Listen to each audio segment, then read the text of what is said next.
So let's just make yourself comfortable, and we'll just take a few moments to settle in. Uh, yeah, I think that's everything I wanted to say. Yeah, so just relax. Just relax, and whatever you need to do to just genuinely arrive and start to feel into your body and yourself.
Now yoga, all arising things are passing things.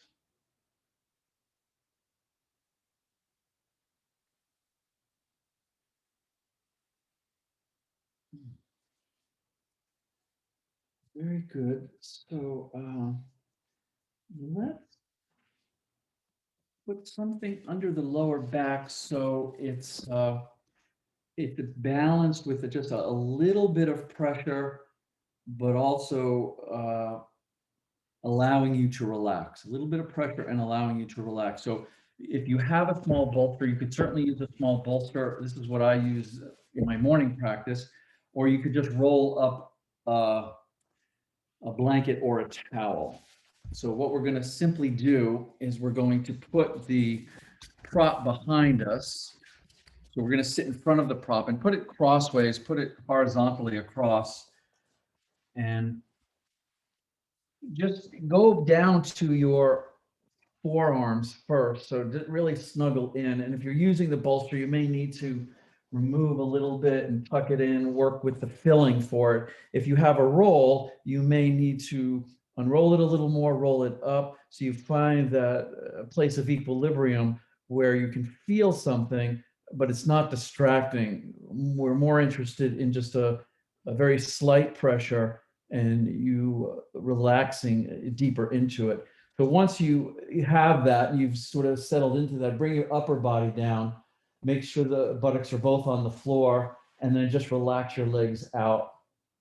So not a lot here, but enough that you know something's there, but not enough to cause a distraction. Yeah, so just set that up.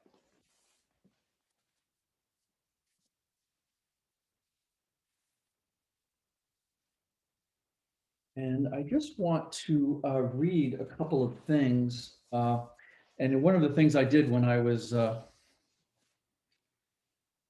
on my bit of sabbatical there is I took several of my own classes, which was quite lovely and quite instructive for me. But one of the things I learned that very quickly into this practice, I really didn't hear very much of what I was talking about. So uh, I just made a note of that. So in the beginning here, I would like you to try to listen to this, and then we'll settle into relaxing into the body. And then what I say can just be sort of vague, in and out, maybe something to resonate with or not. It doesn't really matter. As we know, that practice is really about really learning how to pay attention, really learning how to listen to the intuitive feedback of your body.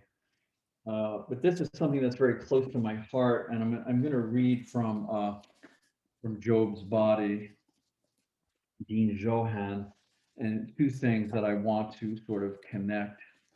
And I'll just give you a little bit of background why I'm reading this first thing, because one of the things that has interested me for a very long time and really is foundational to the inquiry of yoga. The self-inquiry is just our relationship uh, to just the nature of reality. Yes, because we can just go along in sort of a half dream state and become very preoccupied with the mundaneness of life, taking time to sit quietly with oneself and meditate and uh, open up the pathways of the body, give us an opportunity to really explore what is the nature of reality, what is going on, basically. So one of the things that I find very interesting and worthy of this self-inquiry is what really is a thought itself? What is the imagery? Yeah. So it's very powerful, that I could sit here and I could talk about, bumblebees or trees or sunlight or anything really, and you have the capacity to immediately visualize that, to create imagery. Yes, and this happens all day long. We go to sleep, we dream imagery. We wake up, imagery. So what is it? What is the fabric of this thought process, of this imagery that seems to have so much control over us and seems to actually create the fabric and the foundation and the structure of our reality? What is that? Where does it come from? Very tricky and very challenging to find what this really is at its deepest core. So I'm going to read you this short thing uh, about your cells. So the thing to know about the cells is there is the cell itself, and then each and every cell has a membrane, cell and a membrane. And between these two, many things are happening. I don't know if I'm going to read this and I'm repeating myself, but yeah, let me just read this. But this is the context of what I'm going to read from this, and just no need to make this into a sort of an intellectual holding. As you're relaxing and as you're feeling the body start to enter into this process of yoga, it might even be good just to settle in, take a few breaths into your cells, so the intelligence of the cells themselves can receive this inquiry. So we're not just taking it into one part of the brain and compartmentalizing it. Allow your whole physical body to receive this.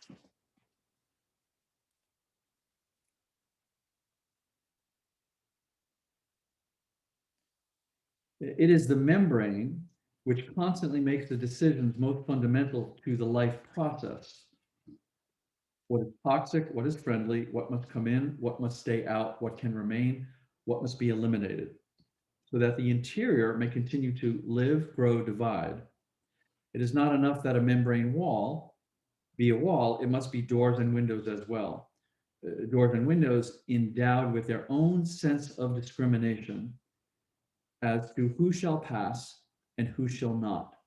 So this, first of all, speaks directly to the intelligence of your cells, that they have their own sense of discrimination in the vital function of keeping you healthy and thriving and alive. So to go a little deeper into this, in addition to these considerable skills, the membranes of nerves and muscles share another function which makes them unique among all the other cells of the body.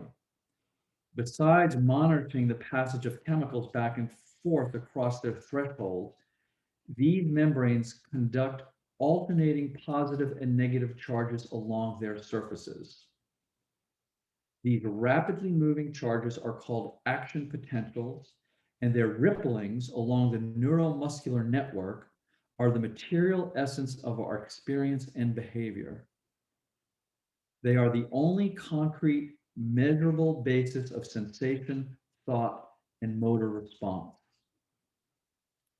So that is just deeply profound.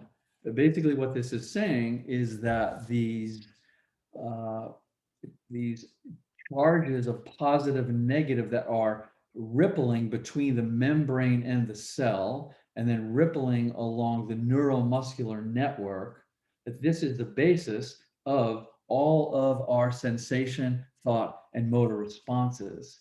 So this, at its very essence, this is a physical description of what vibration is. So at the very core of your cell, at the place of relationship between cell and membrane, there is a primal vibration. And this then radiates throughout the whole system. And this is the basis of these, where these images come from, where these thoughts come from, where all of your life actually comes from. So it's one thing to talk about in a vague kind of way that we are vibration. It's another thing uh, to almost in a sacred way honor the actual physicality of the vibration that's happening at the level of the cells themselves.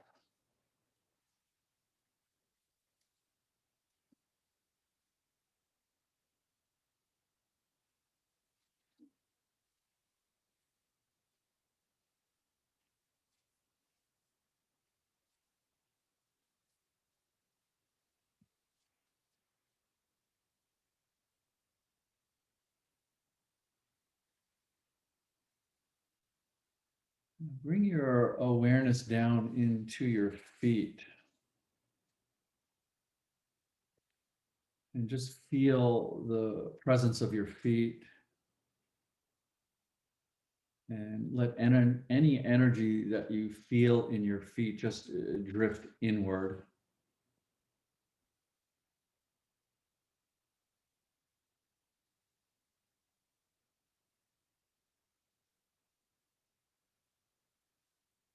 Bring your energy up into your calves and just feel the energy of the calves, and let the energy drift inward.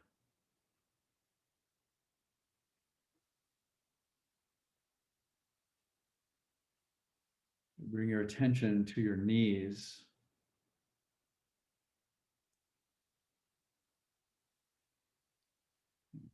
Feel any energy within, on the surface, circulating, and let this energy drift inward.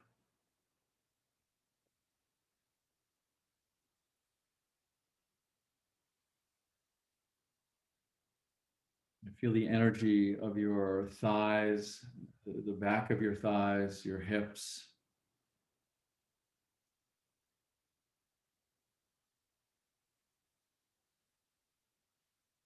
And very naturally and gently let the energy of the thighs and the back of the thighs and the hips drift inward.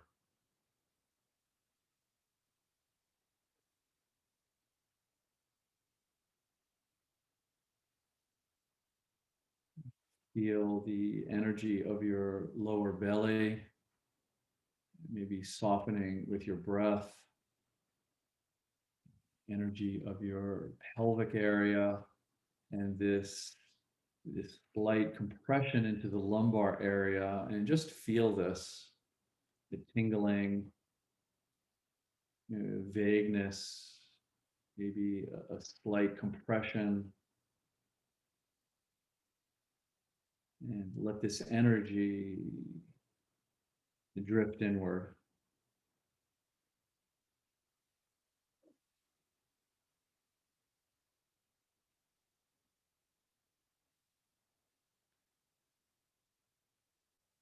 And feel the energy that's your actual spine, your vertebrae of the spine, muscles of the spine, the entire back line, the front of the torso, solar plexus. Just take a few very soft breaths into this torso area, this spinal area, this back line area. And then allow all of this energy just to very gently drift inward.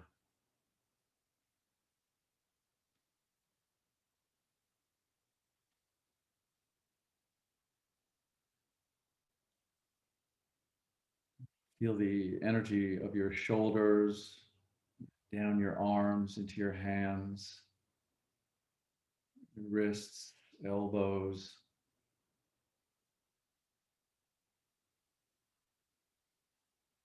Allow this energy to drift inwards.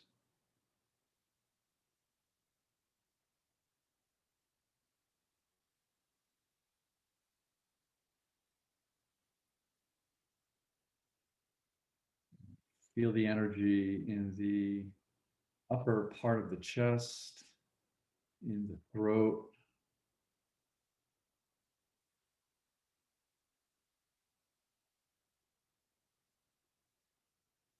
the back of the neck, and allow this energy to drift inward.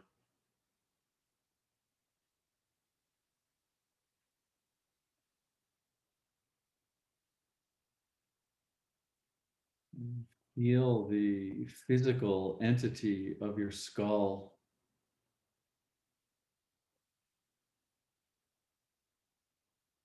your jaw, your eyes, your nasal passages, the base of your skull, the crown of your skull. Just feel this as energy and allow it to drift inward.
And going back to your cells, just relax into this living matrix that is your aliveness, this is your intelligence,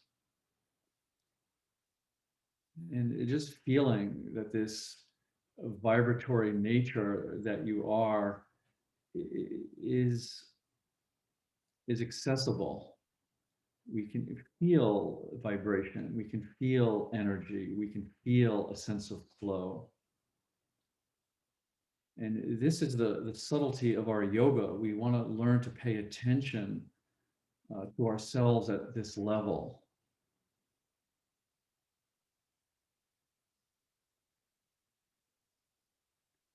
So from this level of physical vibration, then the flow, if you will, then transforms into bone and transforms into tissue and organs. And before we know it, we begin to layer our conditioning. You know, as little children, we mimic people, we mimic things to learn how to be. And then we continue to mimic as we become adults, but that mimicking can also become very layered in conditioning and programming. Sometimes it's valuable, and sometimes it's very misleading and distracting. So to be able to rest at a very subtle, quiet level and listen to the vibration of the body and how that vibration is then flowing through the living matrix of the body, this is extremely valuable. And this is why in yoga we say that the cure for pain is in the pain, because at this level, pain only represents a blockage. It only represents a misalignment. It only represents a way for the body to ask you to pay attention. So cultivating this sensitivity, cultivating a capacity to listen at this level of subtlety to this vibration is extremely valuable. And it's extremely possible, and it ultimately is your birthright.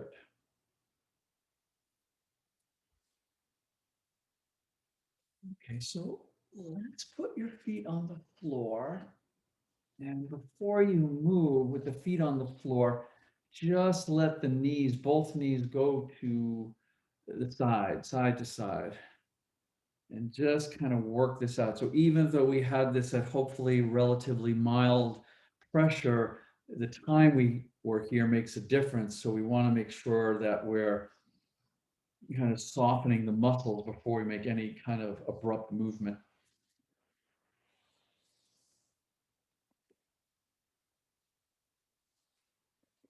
And then when you feel that, when you feel everything's good, you can just roll off of this. Whether you had a blanket or you had the small bolster, you could just remove them and put them to the side. And then let's just lie down for a bit and relax and breathe.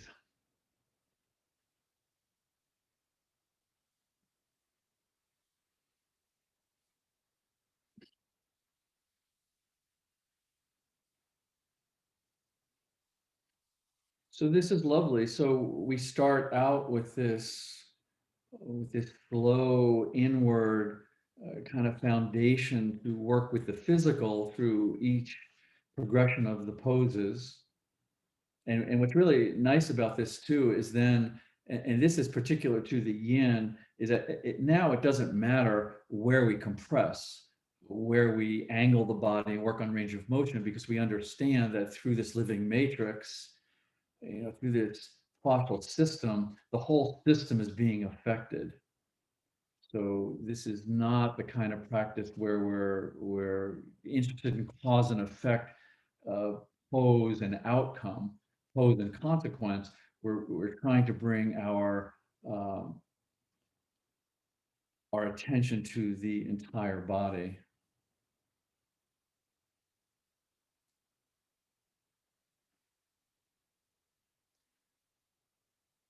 And then also for the mind, let us not just take that opening and just let it slip by. So many ways to approach the facet of the mind. But we opened with all things arising are passing things. So this is a lovely thing for the equanimity of the mind. We're not um, needing to just hold on to a philosophy or a technique, but we're more interested in yoga to step back a bit, to step back as a witness, to see this, that all arising things are passing things. That can have a very calming effect on this often sort of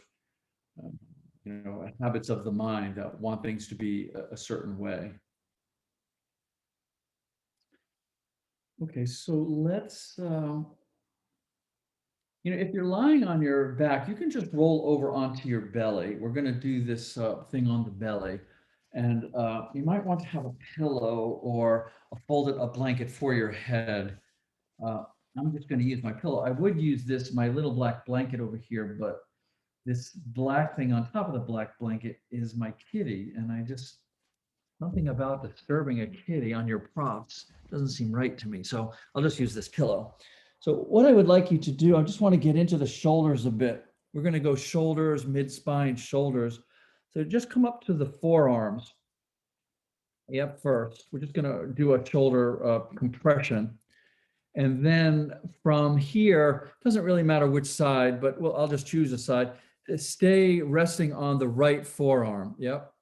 And then take the left hand. So we're using this right forearm for support and just put it under that right armpit. And then you'll relax down onto this left shoulder.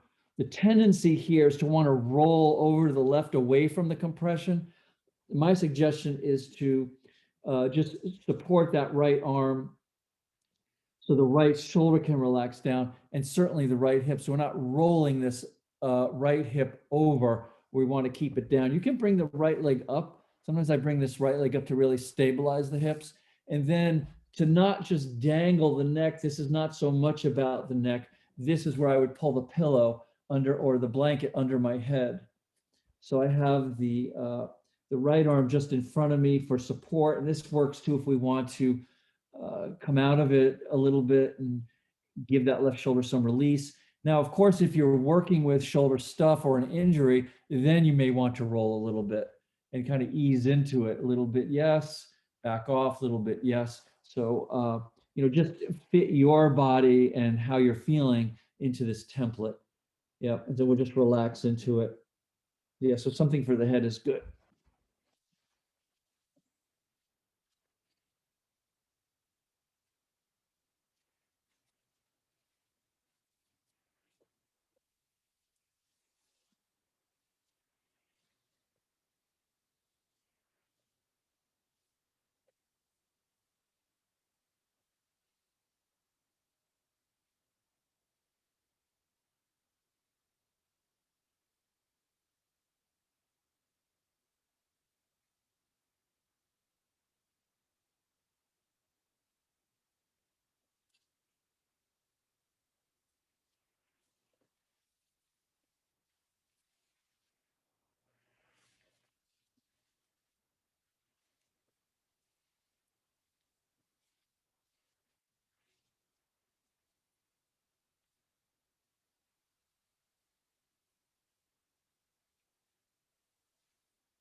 And this is one of the reasons why we want the compression that we're receiving to have a certain amount of equanimity. Everyone's edge is different, but we want to be able to uh, come into this sense that I was talking about, that the whole body is actually being affected and receiving this compression. So what I'm saying is that if it's too much and you feel sort of like, I don't know if this is too much, ow, or then the focus will be on that one area. And that one area then will have a sense of contraction to it. It won't allow then the matrix to open and flow through the whole body. So this is really the study of the connectivity of this connective tissue connectivity. So we want to relax into the area that we're compressing, and at some point just let go and feel like it is just vibrating throughout the whole system, in and out of the fingertips and in and out of the toes, and weaving through the joints and pulsating around the organs. So relaxation, compression, equilibrium.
This is also why gentle breathing can be so beneficial and lovely.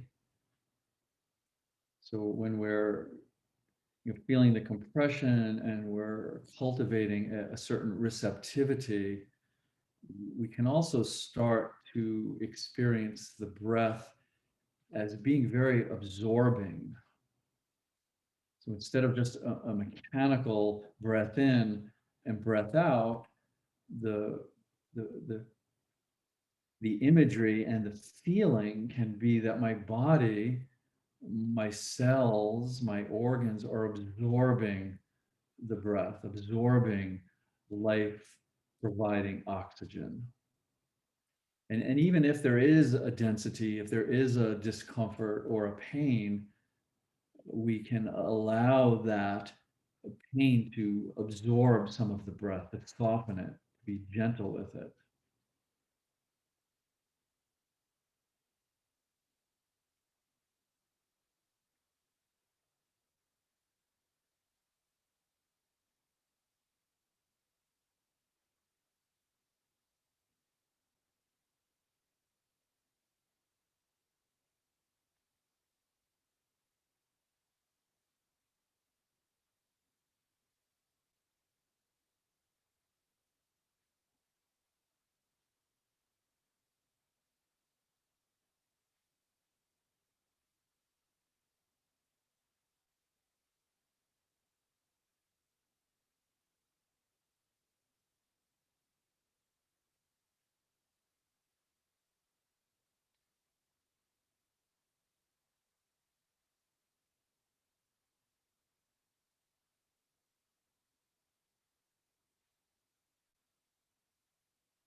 So there's two ways for us to release this. You can either use that right arm and just press yourself up and slip the left arm out, or you could just roll over to the left.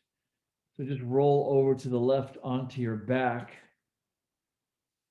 So either way, if you use the right arm and slip that left arm out, then roll to your back. But let's just wind up on the back just so we can give the shoulder some space to have a little breath here. Or we're not going to actually get right to the other side. We will do the other side, but just let this dissipate for a bit.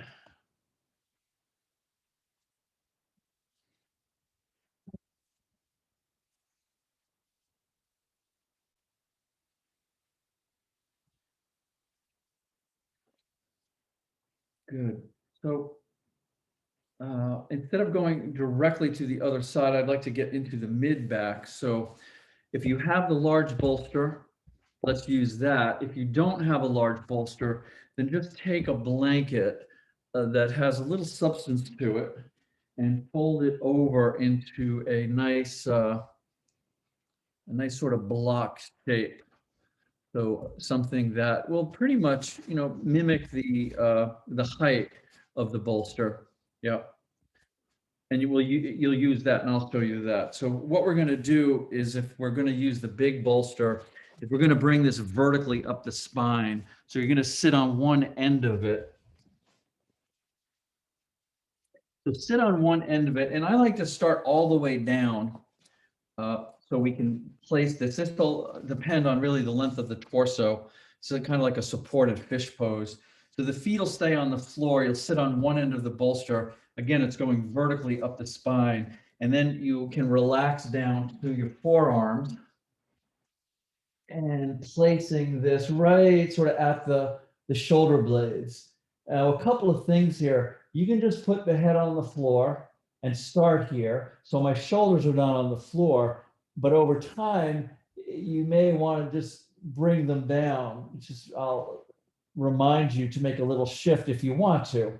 You could go right to the shoulders on the floor and just stay there. We wouldn't go too much lower than that. It just brings this down closer to the lumbar. Yeah. So my suggestion is to start so it's closer up into the shoulder blades. The back of the head is on the floor for support, and then let the legs relax out. So this would be the setup with the large bolster. If indeed you don't have one, then just use that big pad that I talked about. So making the blanket, it works as well. We just don't have as much opportunity to shift with it. So you just have that blanket set in a nice pad. Again, keep the feet on the floor. And then where you set this is really right at the edge, a little bit under, maybe on the edge of the shoulder blades is fine.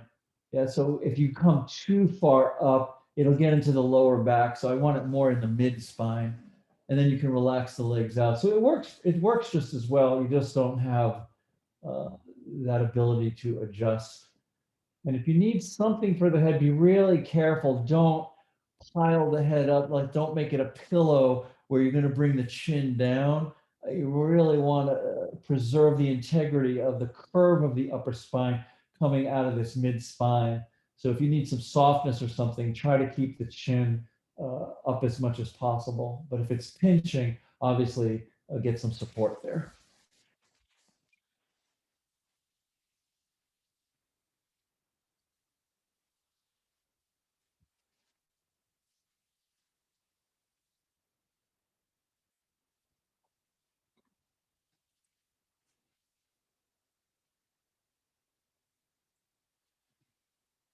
And, just an ongoing reminder, and this is certainly, one of the benefits of, communicating this way virtually, is that have the intimacy and the privacy of your own space. So, feel free to modify things as you will and experiment.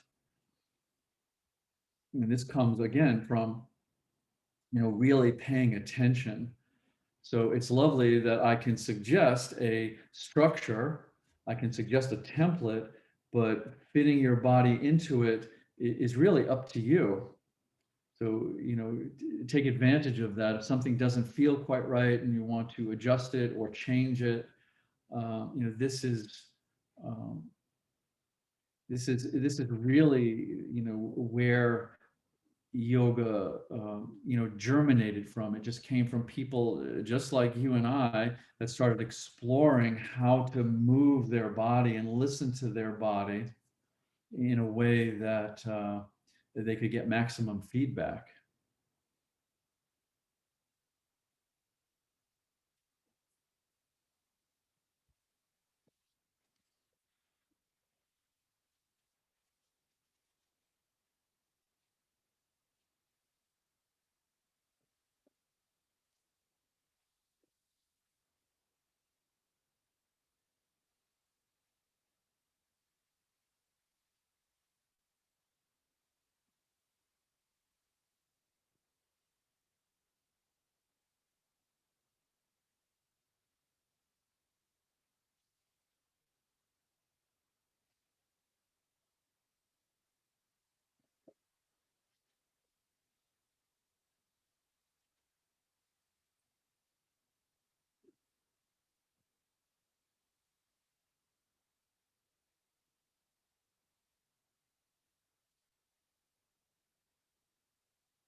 I was inviting you on Friday to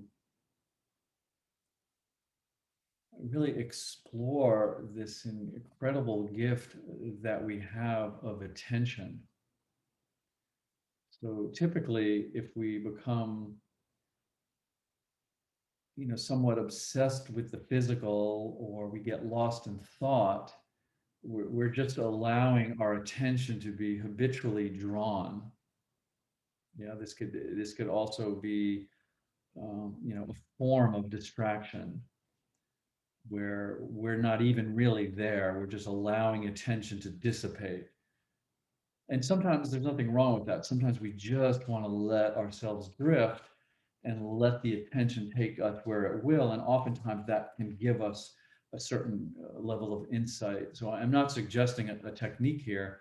What I'm suggesting is that your attention will be drawn to your breath, to your body, to your mind, to your environment. And nothing wrong with that. This is a gift. We use our attention to go deeply into the fabric of whatever it is we want to explore and experience. But what I am also suggesting is part of this gift is that you can use your attention to explore attention itself.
So I mentioned this interesting progression from the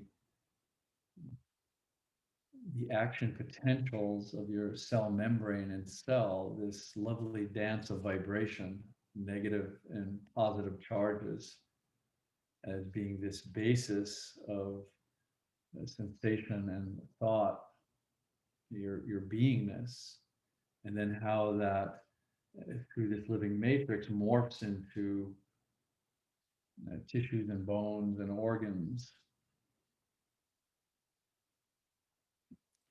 So then, as this energy becomes more concrete and solidified, we then begin this dance of starting to name things. So instead of just being able to feel this vibration, to feel ourselves as this aliveness, as this beingness, we, and again, through this early mimicking and this habit of mimicking that we have, we start to put labels. We call this frustration and this anger.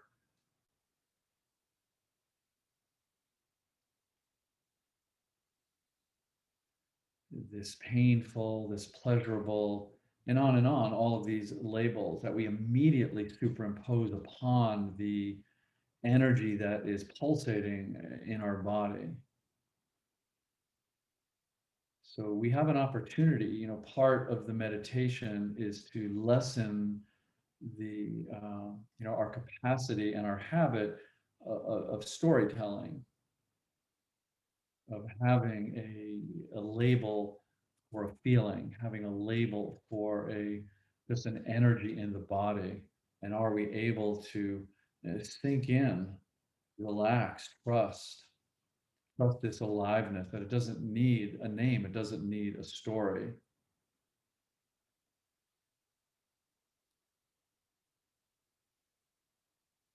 And this is why we cultivate a quality of relaxation. The more we slow down, the more we relax, the more we can feel into this.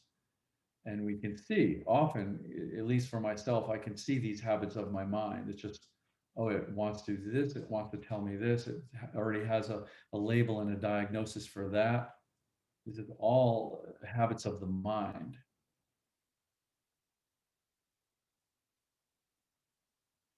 And this is what I meant earlier by using your attention to explore attention. What is this attention? What is the mind? Can you find your mind?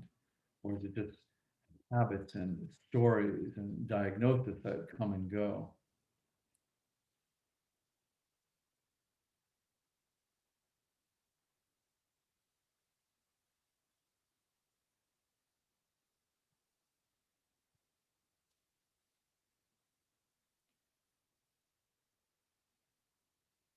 And at this level of beingness, you cannot think your way to intelligence. Your intelligence, your inherent intelligence, has very little to do with your capacity to think. Thinking is just a function that's good to have, but it's not intelligent. You are intelligent.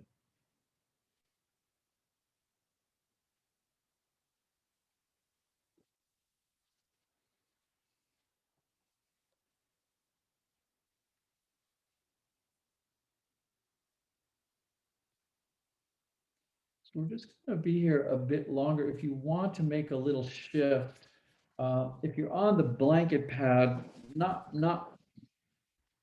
far to go with that. That's a bit of a limitation. But if you are on this long bolster, you may want to put the feet on the floor and just make an adjustment. That could be bringing it up a little closer to your upper spine if that's appropriate.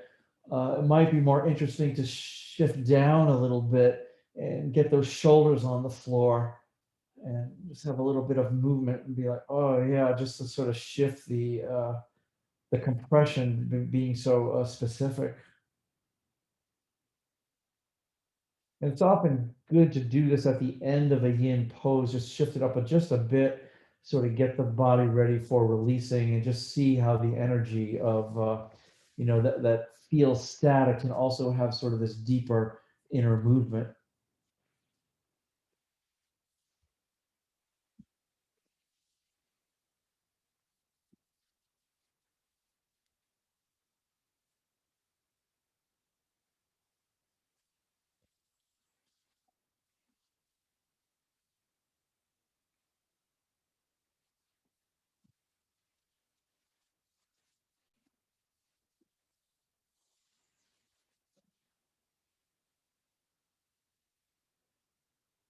Good. So let's put the feet on the floor. And if you would like to, it's really nice here. Just be careful of the balance, especially if you're on the bolster.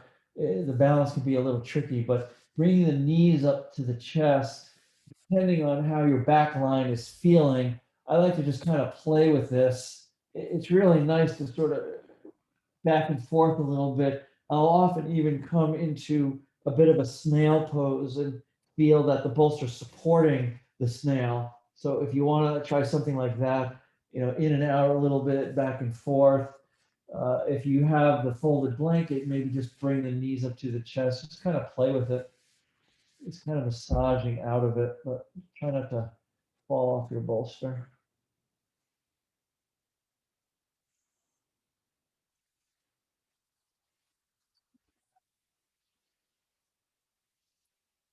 And then when you're ready, you can roll off of this and let's just lie down. Let's take a little bit. We won't take a lengthy rest here because we're in the middle of completing that shoulder compression. So just take a bit of a rest and then we'll finish up that side of that.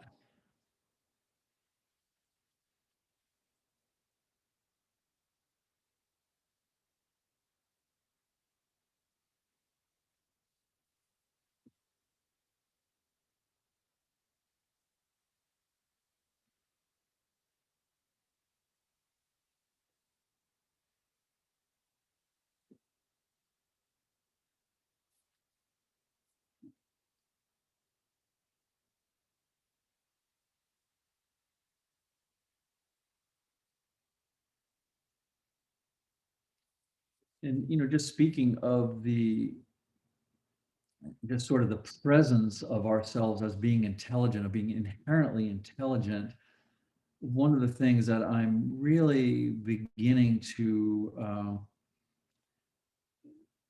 well, certainly explore, but I would say to apprehend is uh, that this vibration of the cells themselves, this sort of primal energy, this is the intelligence.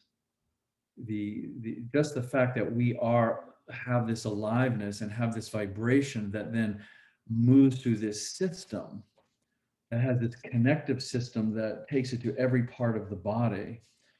This is why, in addition to just feeling good and open and wow, I can bend down and tie my shoes, we're also opening up the pathways so this vibration, intelligence, aliveness can move through the whole system.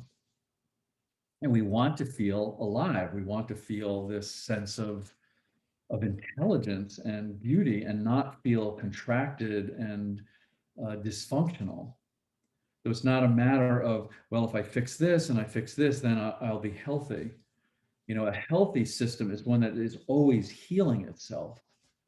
To open up these pathways, to open up these pathways of energy vibration, it's one of the primary functions of this practice.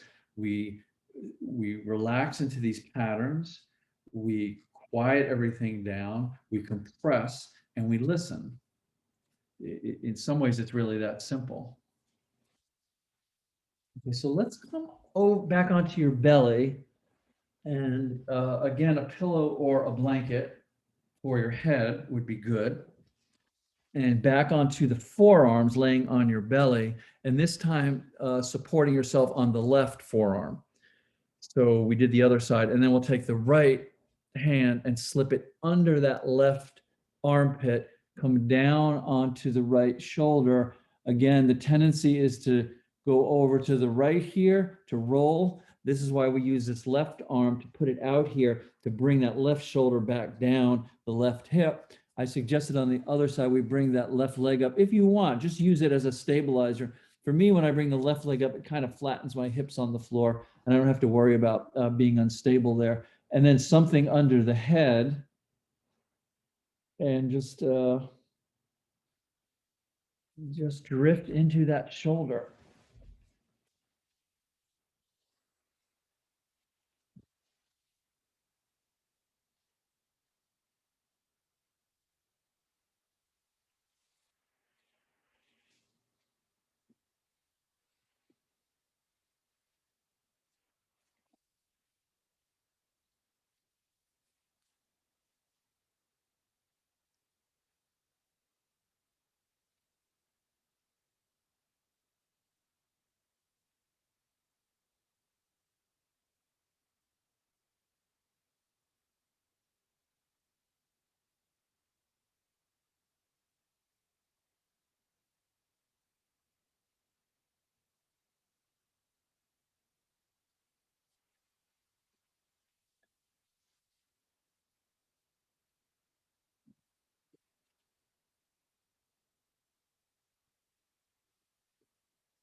then from this,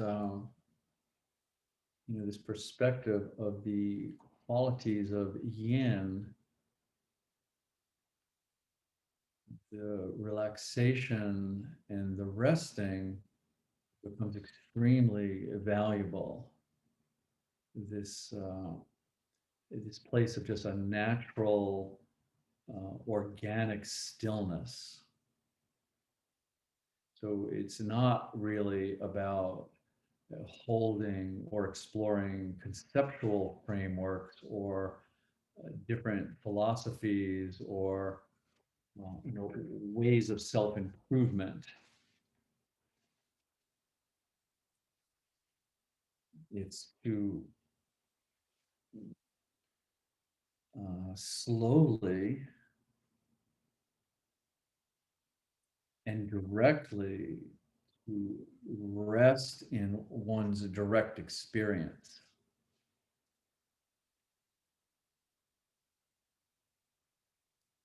And so this is the value of being able to see that you are aware, not what you're aware of, because that's what we get tangled up in. We get tangled up in the mind and the body and the perceptions in the world.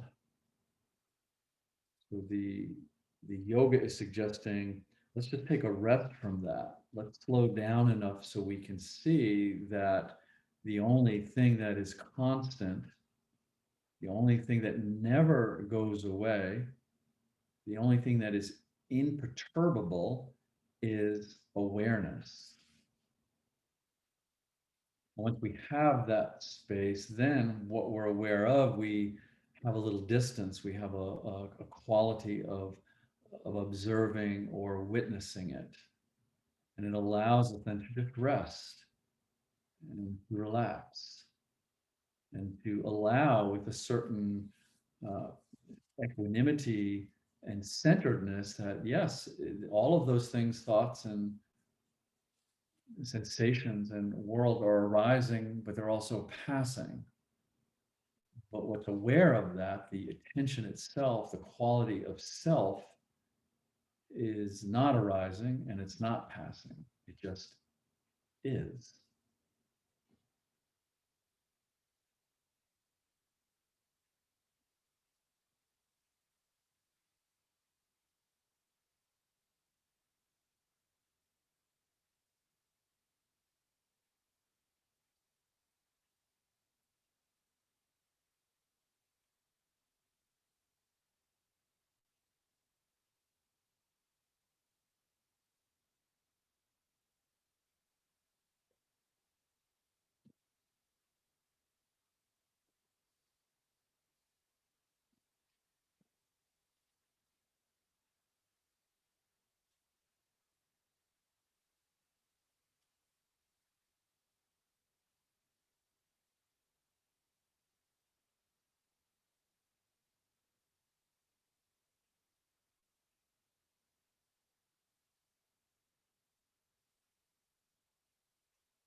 So if you would like to release from this, again, you can press up with your left arm and just slide that right arm out from under, and then roll on your back.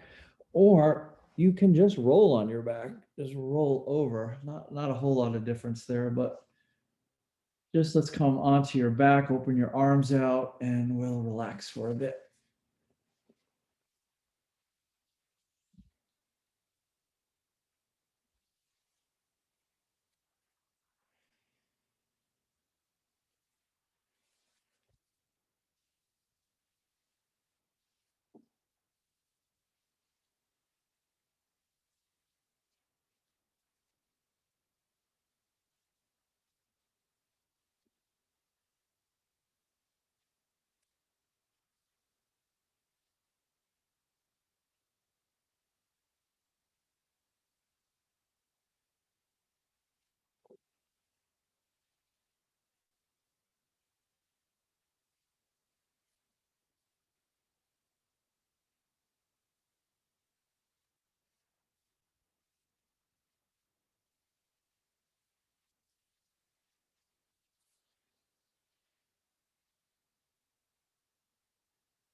So then what the manifestation at this level of cellular vibration at the level of the action potentials, then the manifestation from that is really information. And this is so beautiful. And this is why earlier I was making the distinction between the intellect, our thinking, the way that we hold and use information. Uh, it's lovely to have, obviously. It's a powerful function of being human, but it's different than this intelligence.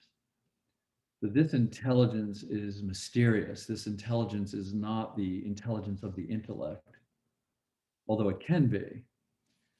So this is what we're really learning to pay attention to. This is why we're cultivating a way of holding ourselves as a quiet and subtle and sensitive container. Why we put so much emphasis on just being still.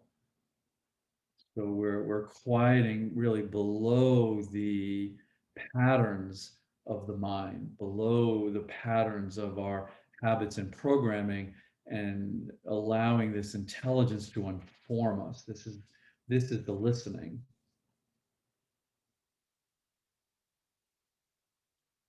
And this is very powerful. So this is very different than someone telling us, what to do, or, well, this is yoga, or this is how you take the next step on your spiritual path, or this is what you need to eat for breakfast, or this is what you need to read. Very, very different than having the capacity to just quiet down enough to sit in just very, very simple, profound stillness and listen to this intelligence that is emanating from our cells themselves.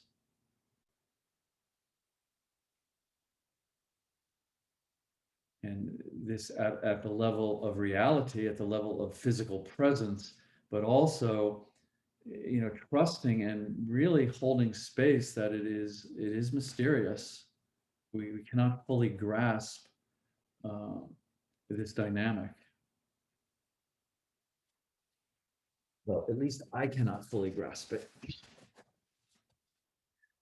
Okay, so let us come on up, please.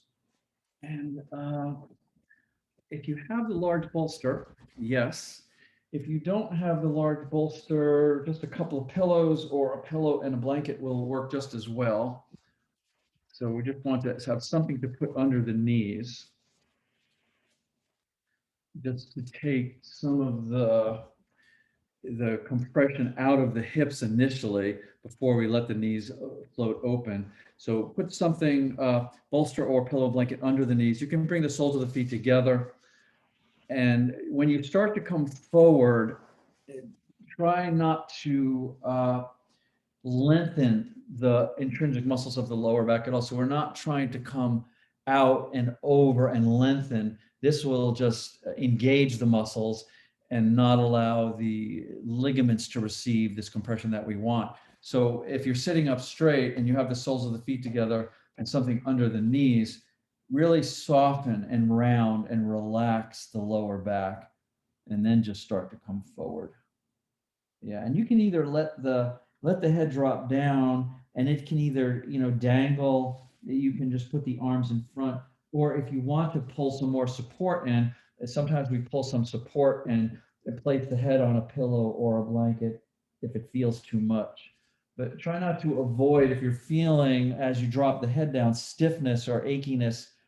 If you feel safe, it's better to explore it. Come to the edge, notice what's going on, evaluate it. If you feel safe and you can stay there and work with the discomfort, yes. If you don't feel safe, evaluate that, back off a little bit, support yourself. And again, really make each and every one of these postures, make it your own.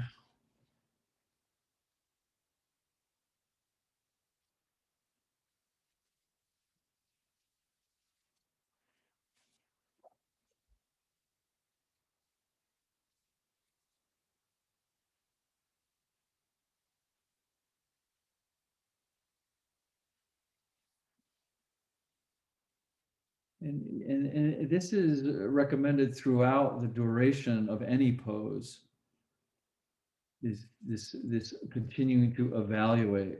So, playing your edge is really, really tricky sometimes because we don't want to create injury. We want to feel that discomfort where we can evaluate it, where we can stay safe with it, and we can listen to it and not be afraid of it. If we're afraid of it, we're not going to really uh, get the feedback that we want. So perfectly okay, any time to withdraw a bit. If it's feeling like, oh wow, this is too deep or maybe not so good, then back off a little bit. Let the body know that you're paying attention and it is safe. And then proceed from there or not. And just really listen to what you need. Maybe just come in halfway or rest.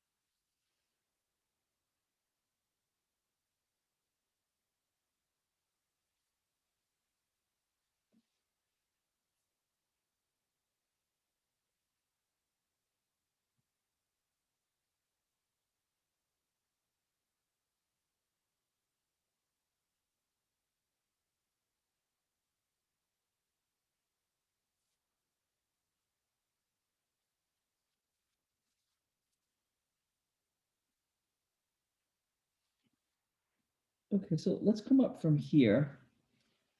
And all we simply want to do is just remove whatever you had under your knees. Keep the soles of the feet together. Make sure you haven't pulled the heels too far up towards the groin. Out a little more is better. Really just to relax the hip flexors. And then again, the soft, rounded forward bending.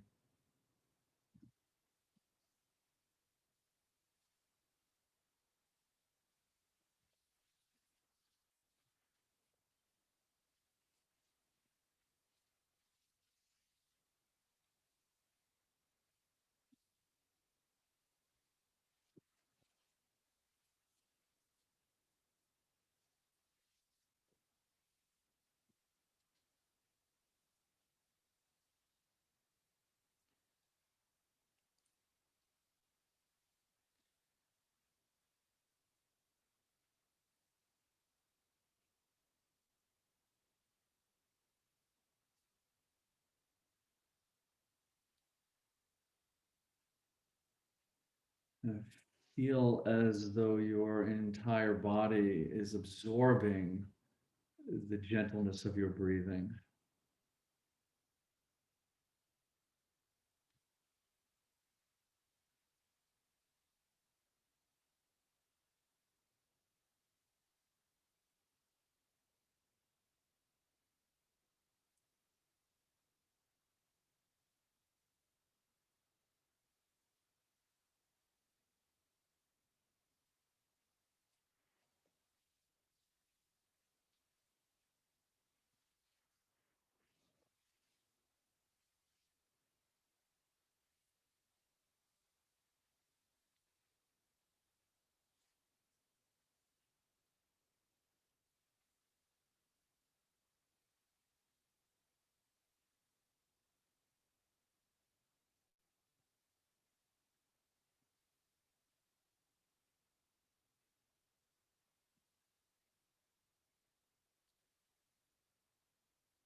So let's come up from here and let's just continue.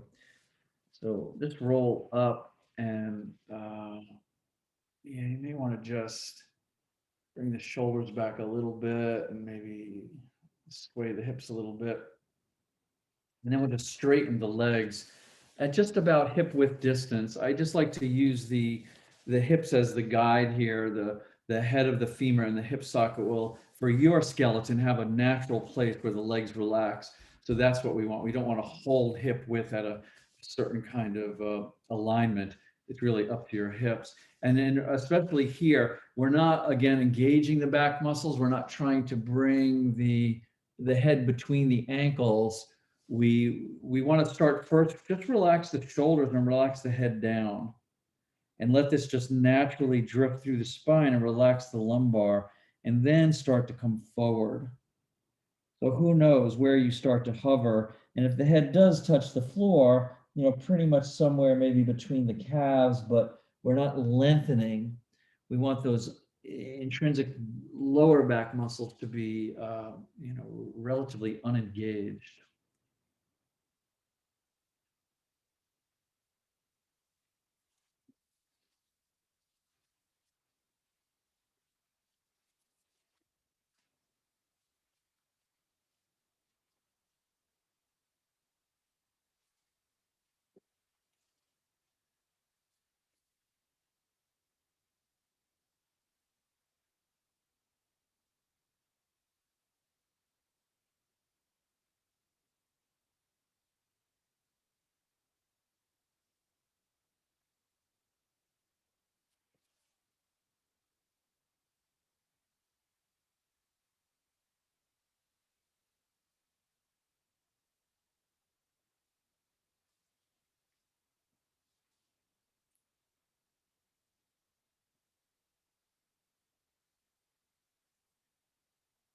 Part of this inherent intelligence that we begin to pay attention to when we are able to really sink into and relax into this still and quiet place where we have no agendas, no superimposed thoughts or diagnosis. When we really relax there, we can then begin to discern that our healing is really a process, as is our aging, as is our growing and our learning.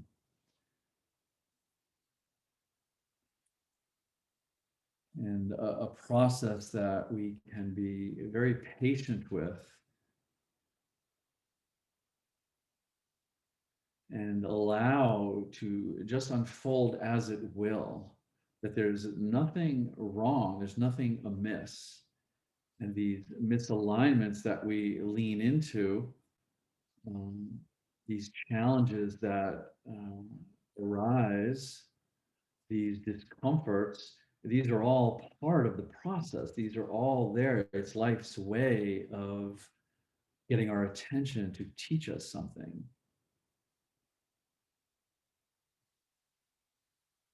This is what I mean by the healing of the pain is in the pain.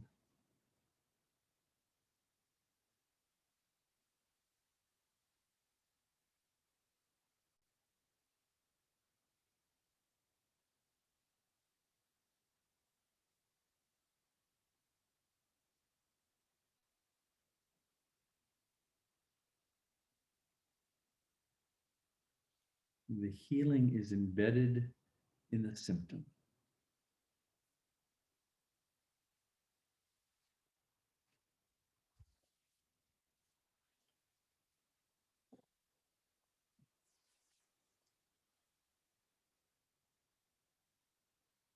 Good. So let's come on up from here and let us lie down and take a rest.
Take a few deeper, more conscious breaths as you're relaxing and see if you can feel the movement and dynamic of that area up under the rib cage, this respiratory diaphragm. So when you take a nice deep inhale, it's pulling down. Yeah, it's making some room for your lungs to have more volume. And when you exhale and really extend that exhale, it's pulling upward, helping you to expel that air on the bottom of the lungs and move up into your heart. I'd just like you to feel the movement, if there's any tension or restriction in the movement of the diaphragm, but also to know that it is not just an organ, a muscle that's part of our respiration. It's key to the vitalization of almost the whole body. I'm not going to list everything that this is connected to, but it is connected. So feel it. So we're breathing, yes, we're filling the lungs, we're emptying the lungs, but this movement of the respiratory diaphragm, it's such an interesting and complex muscle. And we want it to loosen up. The more it loosens up, the more we breathe freely, the more we're connecting with the lower and the upper, the more we can start to really get educated about our exhalation. We can allow the exhalation to massage the pericardium of the heart. The benefits are many to this slow, deep breathing with emphasis on uh, this movement, but also this feeling. You know, oftentimes in this upper solar plexus, we can feel sort of a vague fatigue or weariness or tension that we can't quite locate. So no need to locate it, but feel it. We want to feel free in the diaphragm. We want to feel free in the solar plexus.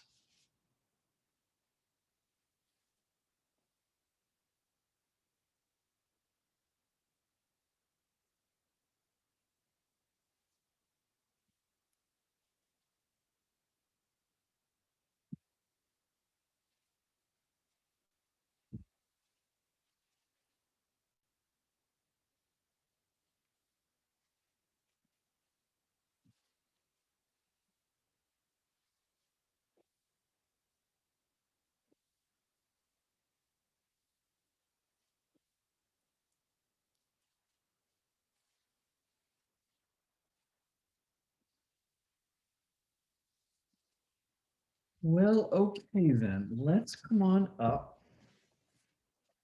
And you're going to need a rolled blanket and a small bolster. If you do not have a small bolster, then get a second roll blanket. I don't have my other blanket with me, but what you would do basically is just fold your second blanket so it replicates the small bolster. So you would just pat it over and not roll the second one. The first one is rolled. Maybe that's a little too much for me, so I could unroll it a little bit. And then what we're going to do is you would place your padded blanket or your small bolster over one end of it. So we're not going to put it halfway. We're going to just put one end of it. So the end of your blanket or bolster will actually touch the floor there. So if you can see this, it just makes this nice sort of roll edge here so the lower back can fit in here. We'll be sitting on the floor and rolling this into the lumbar spine. This is one of my all-time favorite backward bends. So what we'll do then is we will set this up, the bolster or the blanket over the roll. We'll sit in front of it. So we're not sitting on any bolstering. We're sitting on the floor. Try not to let it slip. Yeah, keep the feet on the floor. And once again, come to the forearms with the feet on the floor and evaluate. So usually by just lowering some upper body weight, you can evaluate like yes or no, I'm not sure. So just kind of play with that a bit. And again, finding this intelligent edge, kind of flirting with your edge. And then if you can bring your upper body back, yes. And then your head will either be supported or you may need something secondary. And just pull up. If you have a cat nearby, put a cat under your head. Oh, yes, I'll maybe put this pillow under my head. It's nice. And then just let the legs relax out. So the feeling is one, again, of being supported. This is just really conforming to my lumbar curve. The buttocks are on the floor and my no tension in the neck, my arms can relax. And then obviously, again, if you want less, roll up the blanket up more height. If you want, if you want more, roll the blanket up. If you want less, unroll the blanket. Yep. So you just have this nice compression support. Yes. Okay, good.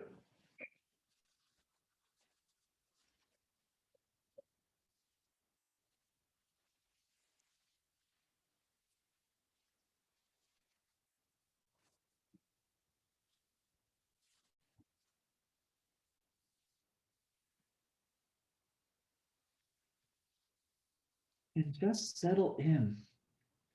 And just like we did initially, you can always just drift through your body. And if you feel like the energy is outside the body or at the surface, just let it drift inward. This is not a mental exercise. This is a visceral somatic exercise, a visceral somatic exploration.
Again, this is from Job's body.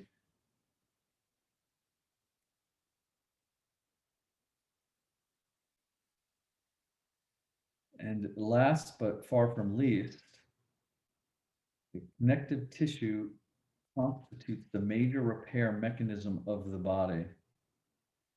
Its chemistry monitors the inflammatory response. Its fluids deliver the antibodies and white blood cells to fight infection. And its fibroblasts produce the fresh collagen to close the wound or fracture with new scar tissue. All in all, this stringy, gooey stuff provides us with a remarkable array of necessities and advantages. It is the container that allows us to take our precious seawater with us wherever we go, and that keeps our organisms intact in the midst of the many dispersing forces around and within us.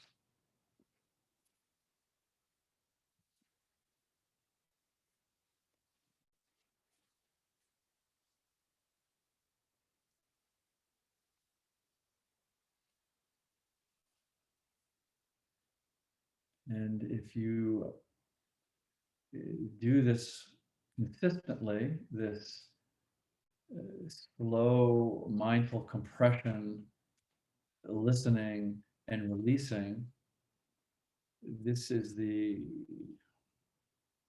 probably the most beneficial thing you can do for this connective tissue, this stringy, gooey stuff. So through stress and through traumas and just through the living of life, it tends to contract and dehydrate and misalign. And so then this blocks its capacity and ability to do all of these amazing healing processes that it does.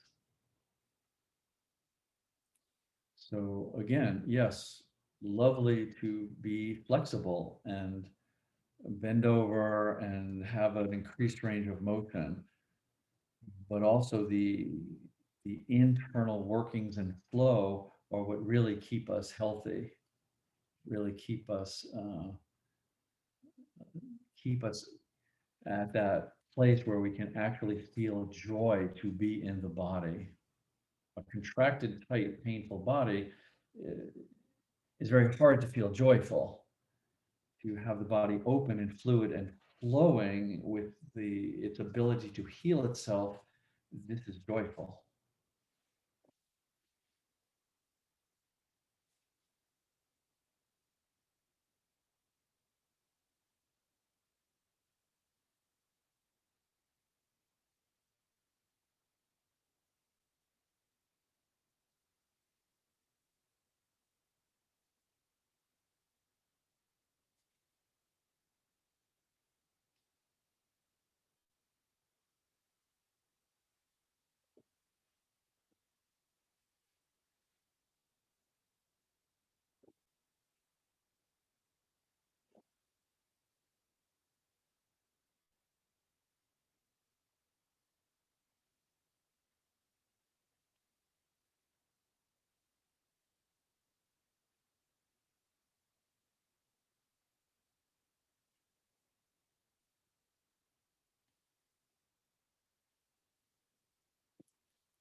And please do remember that this is all self-evident.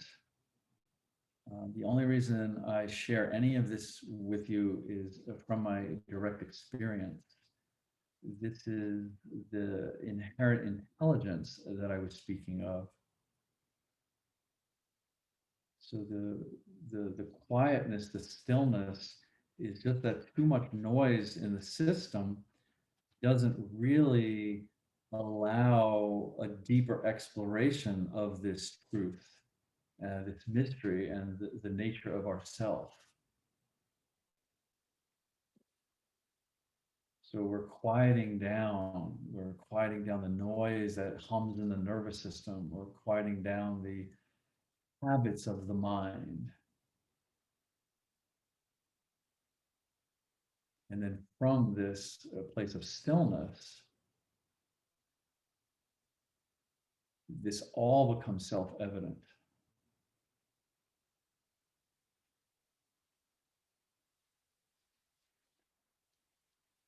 This is why in yoga, the stillness is Shiva.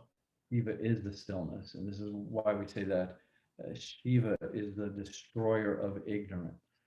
The stillness is the destroyer of ignorance because it allows for the self-evident inherent intelligence to just open into your awareness.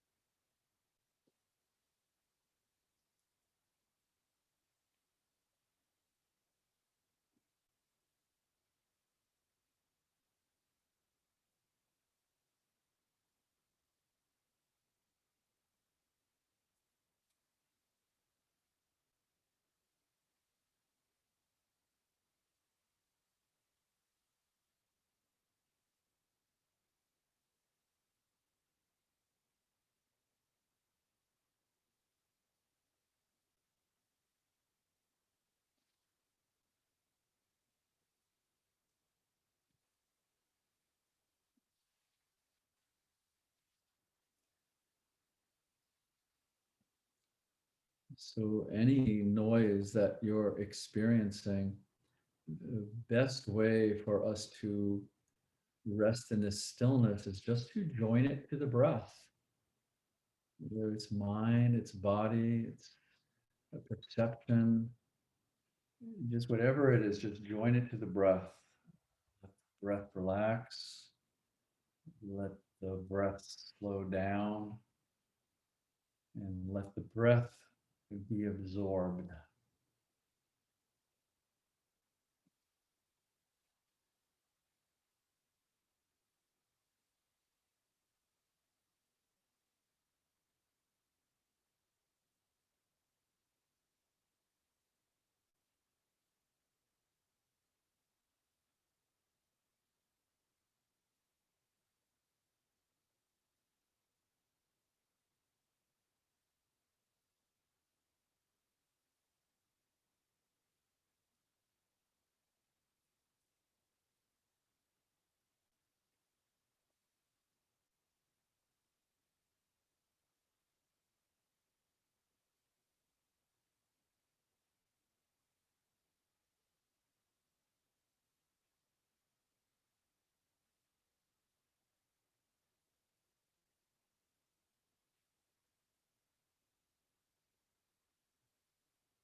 If you would like to bring your arms up over your head, sometimes this is nice just to open the ribs a bit, make a little space under the rib cage.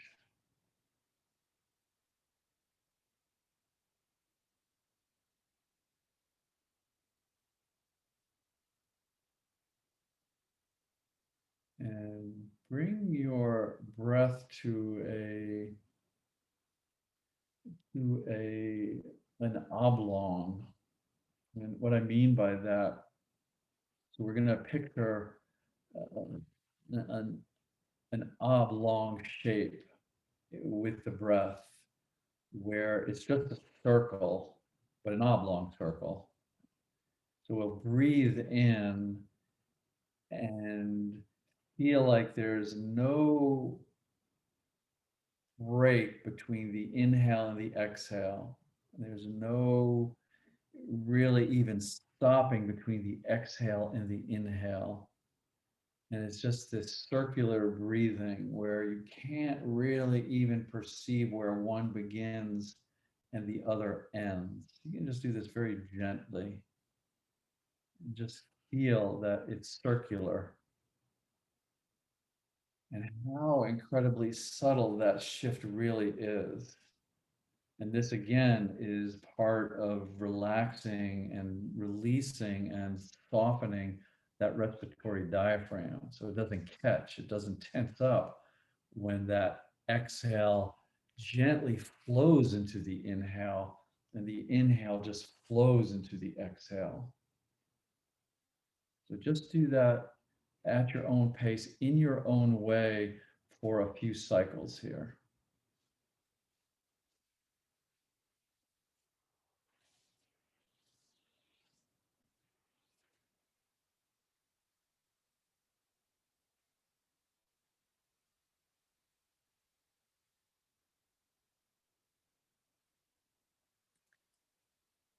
And then you can, if you still have the arms up over the head, you can relax them.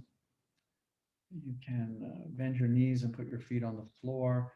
And this is a nice place also to, when the feet get on the floor, to let the knees go side to side a bit. Uh, yeah, we're going to do a twist after this, so we don't need to settle into the twist, just a little motion back and forth. And then you can roll off of your bolstering, and we'll take a bit of a rest here.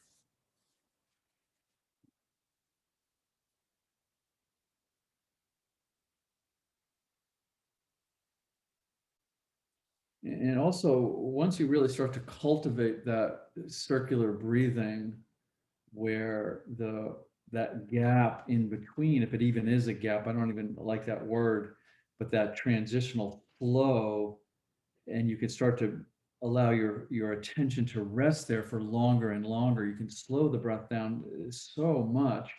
It's a very, very interesting place. So obviously the inhale has certain energies and qualities, the exhale energies and qualities, but so does that transitional space.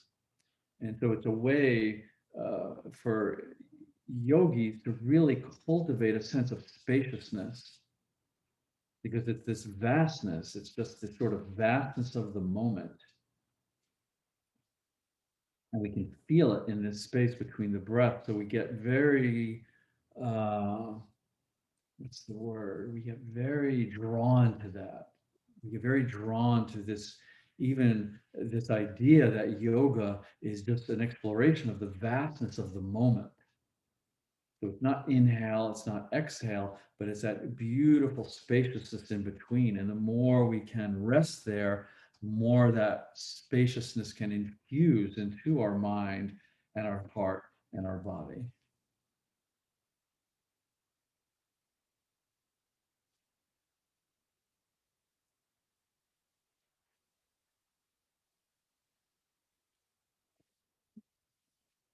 So, yeah, from your back, I want to do a twist this way, but you have to be very careful with this.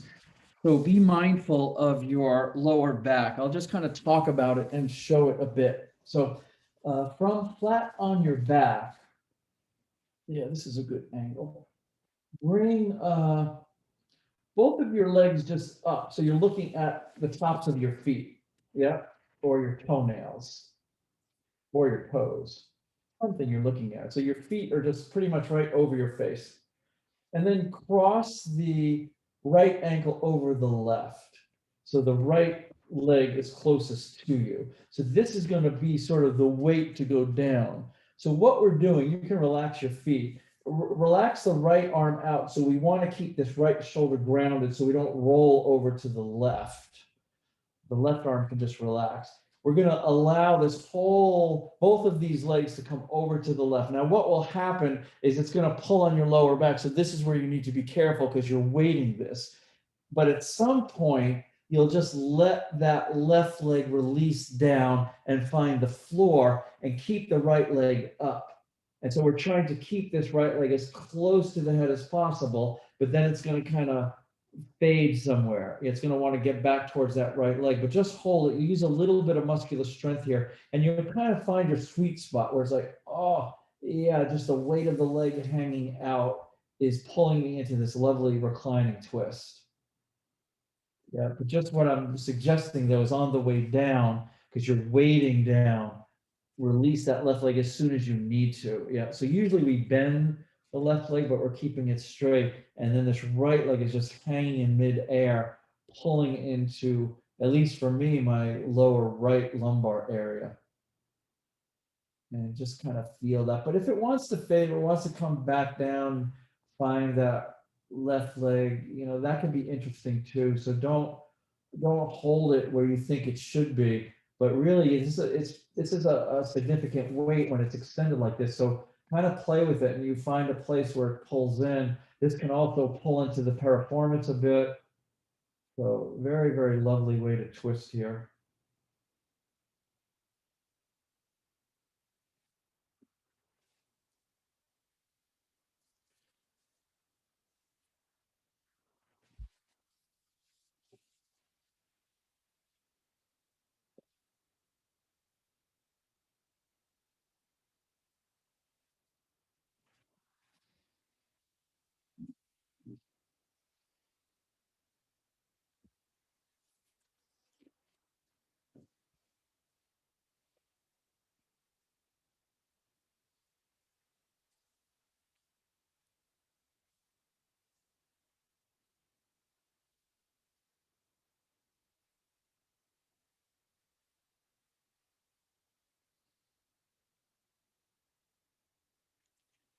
I think the other thing as we really delve into this, somatic meditation is really and truly cultivating a certain kind of faith in the body, a certain kind of trust in the body. So we do slow down enough to listen to it. We can access that intelligence.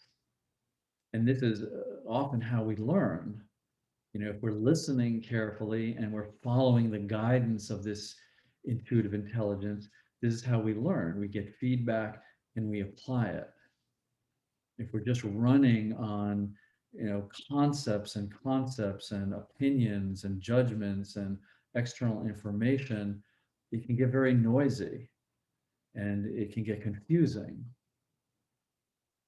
So how to maintain our inner integrity by having a trust in the physical body, having an understanding that these cells are actually vibrating and that vibration is manifesting to who we are at the level of our emotions and the level of our thoughts and the level of our physicality. This is just brilliant, genius miracle at a level that we really cannot comprehend.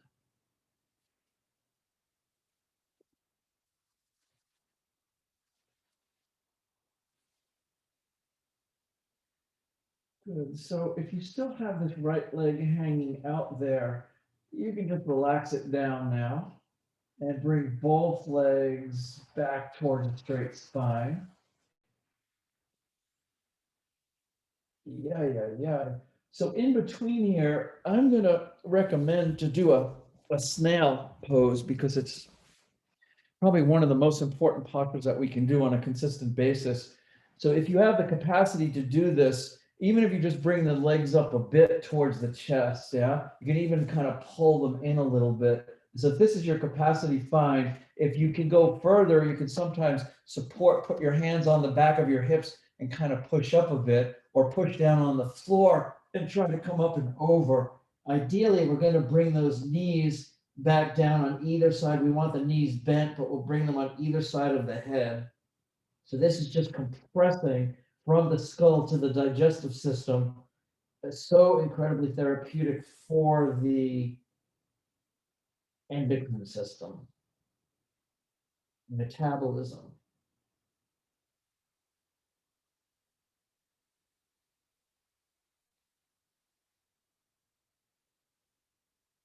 Okay, so let's relax down from that.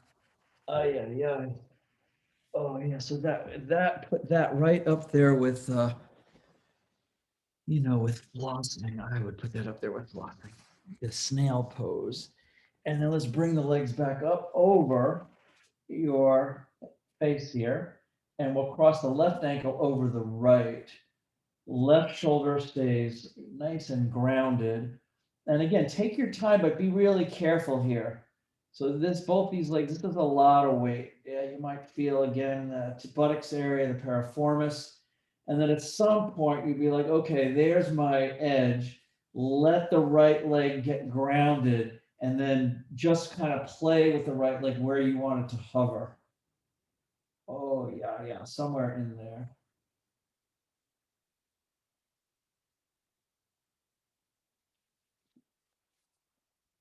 Okay.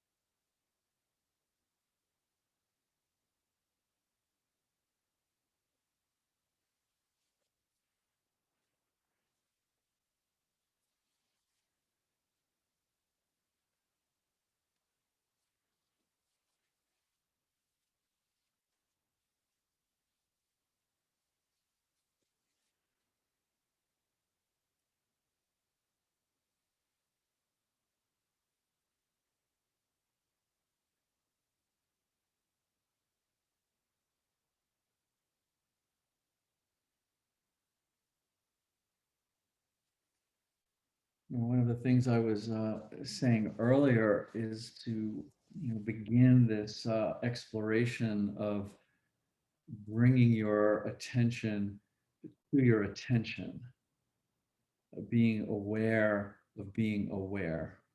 So obviously, this has just an incredible array of things we could explore. Yes, we won't go into that now. But one of the things it allows us to cultivate is clarity. So if the attention is always absorbed in perceptions of the world, in intricacies of the thinking process, in the variations of emotions, in the ever changing sensations of the body, if it's always fully absorbed, it's very challenging to really sit with clarity because it's just so much. It's just too close of identification. We become to believe we are the body, we are the heart, we are the mind, we are the world even, yes?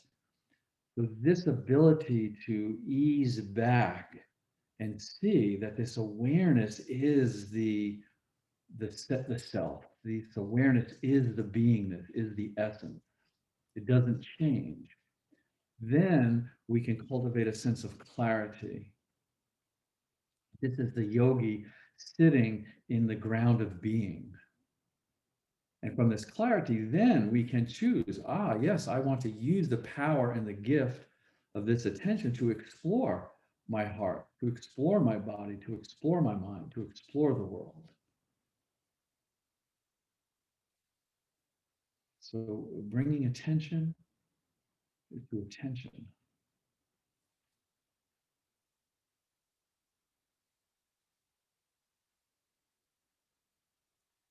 Okay, so let's let that leg relax down. And you can bring both legs into a nice straight spine.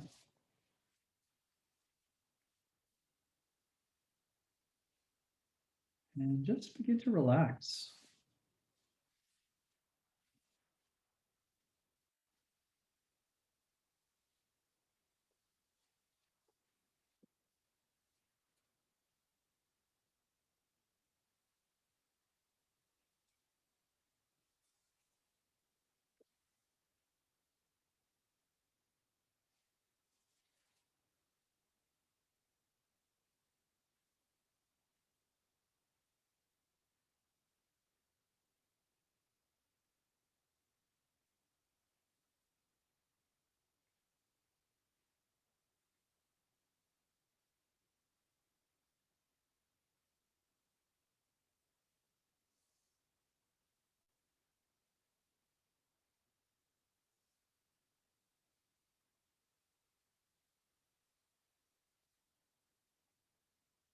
Allowing yourself to be in silence,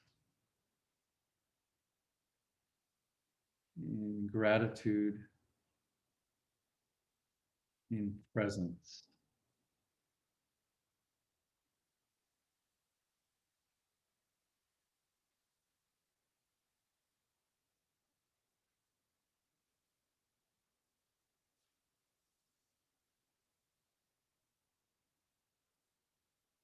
All things arising are passing.